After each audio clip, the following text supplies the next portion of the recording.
Grabe, matindi ito.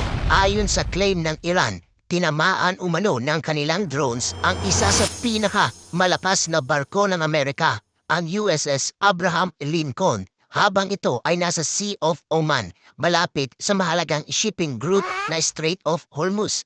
Ayon sa ulat ng Islamic Revolutionary Guard Corps, inilunsad ng kanilang naval drone units ang pag-atake matapos umanong lumapit ang aircraft carrier sa loob ng humigit kumulang 340 kilometers mula sa territorial waters ng Iran.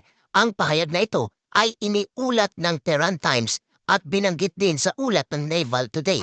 Sa kanilang pahayag, sinabi ng Iran spokesperson na matapos ang insidente, umatras umano ang aircraft carrier at ang mga escort destroyer nito ng mahigit 1,000 kilometers palayo sa lugar. Para sa Iran, ito ay patunay umano na kaya nilang ipagtanggol ang kanilang karagatan laban sa anumang foreign military presence. Gayunpaman, mahalagang tandaan na wala pang independent verification sa claim na ito. Sa kabilang panig, agad itong pinabulaanan ng United States Central Command or CENTCOM.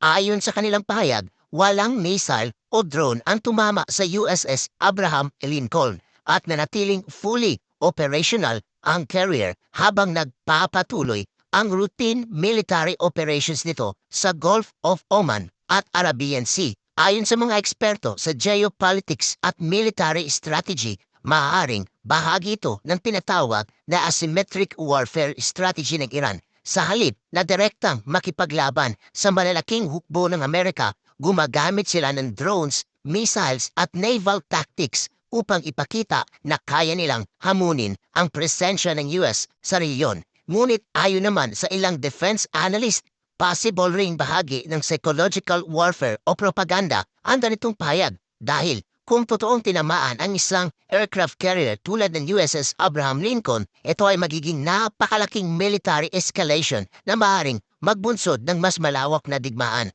Sa tingin niyo po, totoo nga ba ang claim ng Iran na tinamaan nila ang USS Abraham Lincoln o isa lang itong taktika para takutin ang Amerika?